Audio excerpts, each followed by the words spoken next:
Kamu tidak lemah. Kamu sedang diproses. Ada masa dalam hidup ketika kita merasa sangat lelah, rapuh, dan hampir menyerah.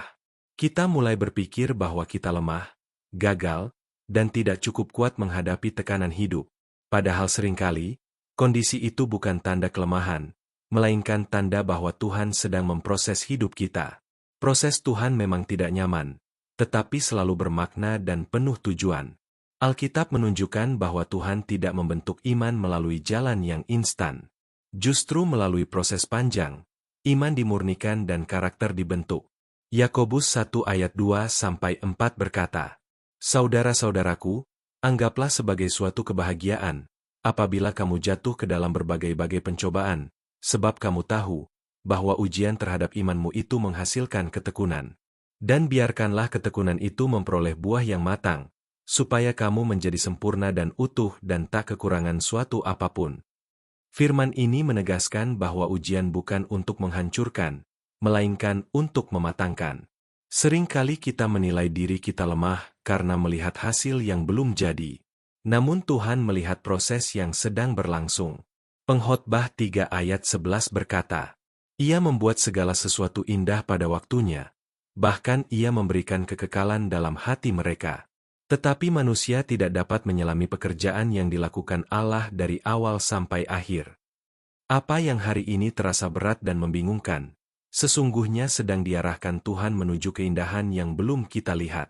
Alkitab juga memakai gambaran emas untuk menjelaskan proses Tuhan. 1 Petrus 1 ayat 6 dan 7 berkata, "Bergembiralah akan hal itu, sekalipun sekarang ini kamu seketika harus berduka cita oleh berbagai-bagai pencobaan." Maksud semuanya itu ialah untuk membuktikan kemurnian imanmu yang jauh lebih tinggi nilainya daripada emas yang fana, yang diuji kemurniannya dengan api, sehingga memperoleh puji-pujian dan kemuliaan dan kehormatan pada hari Yesus Kristus menyatakan dirinya. Api tidak menghancurkan emas, tetapi memurnikannya. Demikian pula proses Tuhan dalam hidup kita. Kita melihat teladan ini dengan jelas dalam kehidupan Yusuf. Bertahun-tahun Yusuf hidup dalam ketidakadilan, pengkhianatan, dan penjara. Namun Tuhan sedang membentuknya. Pada akhirnya Yusuf berkata dalam Kejadian 50 ayat 20, "Memang kamu telah mereka-rekakan yang jahat terhadap aku, tetapi Allah telah mereka-rekakannya untuk kebaikan, dengan maksud melakukan seperti yang terjadi sekarang ini, yakni memelihara hidup suatu bangsa yang besar."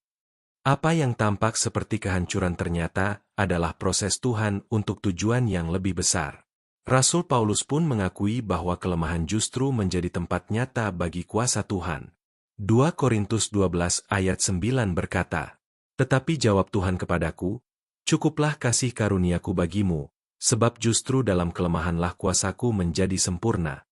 Sebab itu terlebih suka aku bermegah atas kelemahanku, supaya kuasa Kristus turun menaungi aku." Kelemahan bukan akhir dari karya Tuhan, melainkan awal dari penyataan kuasanya.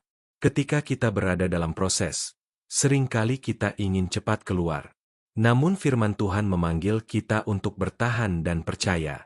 Roma 8 ayat 18 berkata, "Sebab aku yakin, bahwa penderitaan zaman sekarang ini tidak dapat dibandingkan dengan kemuliaan yang akan dinyatakan kepada kita."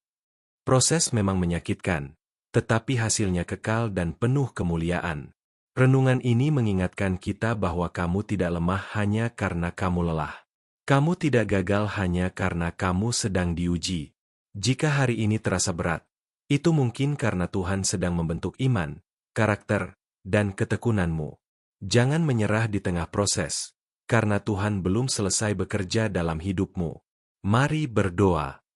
Bapa yang penuh kasih, Engkau mengetahui setiap proses yang sedang kami jalani. Ketika kami merasa lemah dan hampir menyerah, tolong kami untuk melihat bahwa Engkau sedang bekerja. Beri kami kekuatan untuk bertahan, iman untuk percaya, dan hati yang mau dibentuk oleh tangan-Mu. Kami percaya setiap proses MU selalu membawa kebaikan. Di dalam nama Tuhan Yesus kami berdoa. Amin. Terima kasih sudah mendengarkan renungan ini. Dukung channel ini dengan like, subscribe, dan share agar semakin banyak orang diberkati oleh firman Tuhan. Tuhan memberkati.